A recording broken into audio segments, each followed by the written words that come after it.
Tidak bisa dibiarkan sekarang ada penyerahan ya. Iya. Penyerahan perkara. Penyerahan, bukan pelimpahan ya. Bukan. Ini Pak Mahfud tegaskan. Enggak, ya. kalimatnya itu pelimpahan. Tapi sesudah kalimatnya. dilihat bahwa ternyata saksinya belum diperiksa, itu bukan pelimpahan, berarti penyerahan. Penyerahan di bawah tangan kayak gini kan. You aja deh yang jalani. Iya. Ya, begitu ya. Dan itu tidak boleh. Jadi menurut undang-undang itu, undang-undang KUHP yang baru, ini penyidik kejaksaan, ini penyidik Polri. Nah, ini sendiri-sendiri. Nanti pelimpahan namanya ke kejaksaan, ke penuntut umum, meskipun yang ini jaksa, yang ini polisi, ada penuntut umum, itu namanya pelimpahan. Nah, di saat itu tersangka itu harus diserahkan fisiknya, apakah diborgol atau diantarkan atau dijamin gitu, diserahkan fisiknya, dan dia sudah menandatangani berita acara sudah diperiksa. Nah, ini kok dilimpahkan belum diperiksa. Kalau diserahkan notari menurut undang-undang tidak boleh.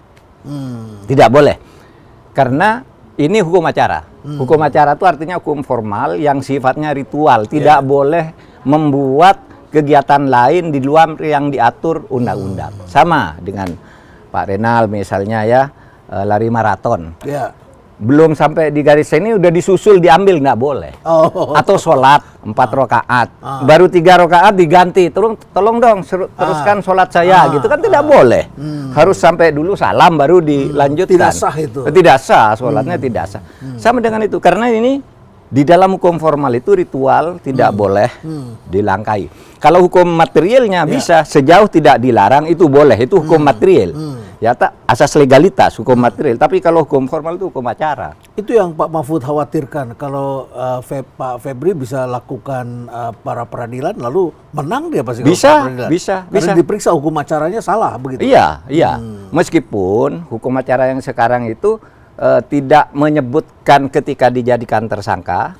Ketika dijadikan tersangka harus diperiksa dulu, itu yang sekarang tidak menyebutkan. Tapi yang sekarang menyebutkan saat dilimpahkan, itu harus sudah menyerahkan tersangka.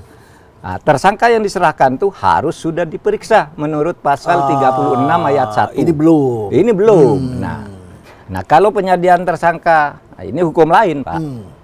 Misalnya, dia dijadikan tersangka belum diperiksa, dijadikan tersangka belum diserahkan ya, belum diperiksa. Nah, sekarang apa dasarnya dia bisa menuntut? Putusan Mahkamah Konstitusi nomor 21 itu masih berlaku bahwa seorang tersangka sebelum ditetapkan tersangka harus diperiksa. Ini belum pernah diperiksa, langsung katanya diserahkan. Sepertinya polisi grogi. Sepertinya grogi. Sepertinya grogi. Karena ini besar ini. Ini bukan lagi cicak lawan buaya, ini adalah biawak lawan buaya. Iya, biawak. Mengatakan begitu. Biawak lawan biawak. Atau buaya lawan buaya. Buaya lawan buaya, begitu ya.